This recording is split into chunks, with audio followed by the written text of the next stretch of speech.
ल आउनुहोस् केन डोनाल्डको एकदमै रोमाञ्चक कथा डोन्ट डाई फर मी को गहिराईमा जाउँ। यो कथाले हामीलाई एक सैनिकको यस्तो यात्रामा लैजान्छ जसको जीवन एउटा भयानक घटनाले पुरै उथलपुथल बनाइदिन्छ।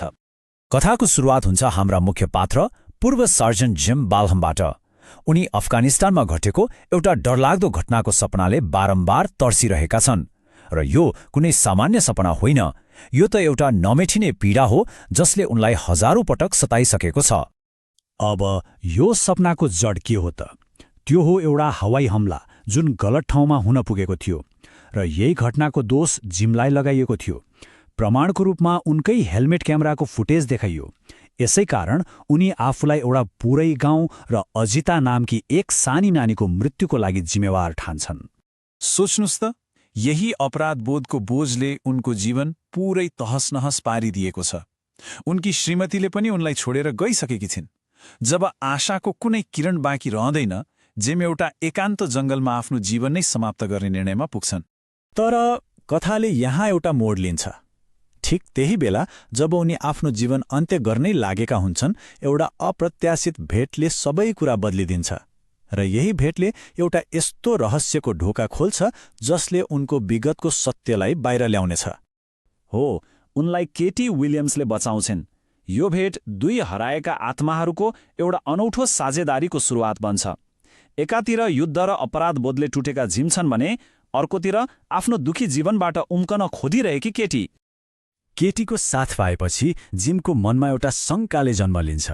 उनले त्यही एउटा प्रमाणमाथि प्रश्न गर्न थाल्छन् जसले उनलाई दोषी ठहराएको थियो, त्यो फिल्म।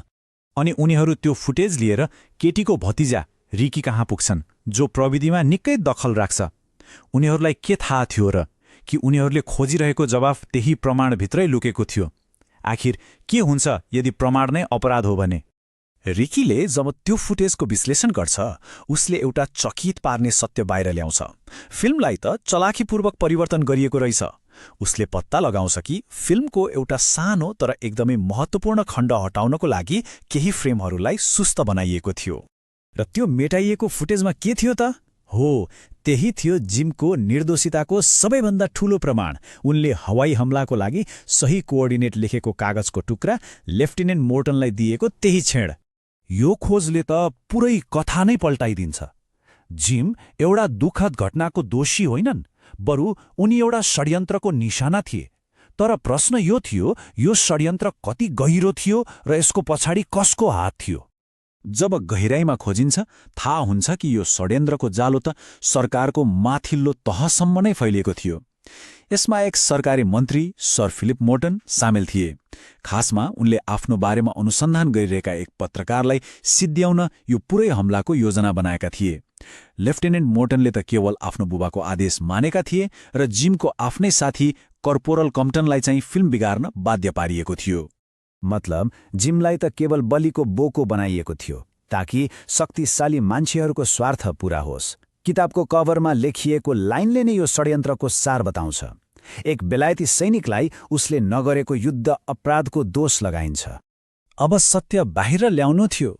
केटी र रिकीले हिम्मत गरेर षड्यन्त्रकारी कर्पोरल कम्पटनलाई खोज्न थाल्छन् र अन्ततः उनीहरूले उसको ल्यापटप भेट्टाउँछन्, जुन उसले आफ्नो सुरक्षाको लागि एक किसिमको इन्स्योरेन्स पोलिसीको रूपमा राखेको थियो।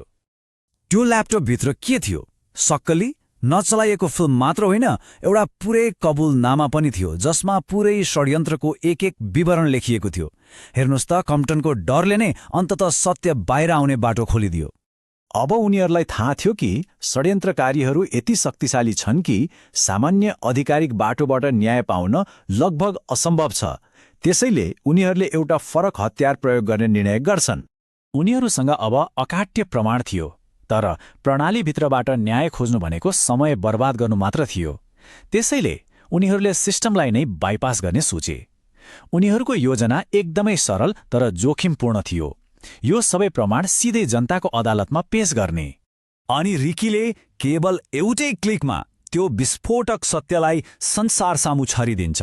सोच्नुस् त, केवल एक अपलोड र शक्तिशालीहरूको पुरै साम्राज्य हल्लिन सुरु हुन्छ। त्यो प्रमाण इन्टरनेटमा डढेलो झैँ फैलियो। मानिसहरूमाझ यति ठूलो आक्रोश पैदा भयो कि शक्तिशालीहरूले पनि त्यसलाई बेवास्ता गर्न सकेनन्। र अन्तमा यही डिजिटल आँधीले न्याय दिलायो। दोषीहरूको पर्दाफास भयो र सबैभन्दा महत्त्वपूर्ण कुरा, जिम र केटी जस्ता निर्दोषहरूले आफ्नो पीडाबाट मुक्ति पाएर एउटा नयाँ जीवन सुरु गर्ने मौका पाए। तर यो कथाले हामीलाई हाम्रो आधुनिक संसारको बारेमा एउटा निकै शक्तिशाली प्रश्न सोधेर छोड्छ। आजको यो डिपफेक र डिजिटल छलकपटको दुनियाँमा सत्यको भविष्य आखिर के होला? Please subscribe, like, comment and share if you enjoyed the content.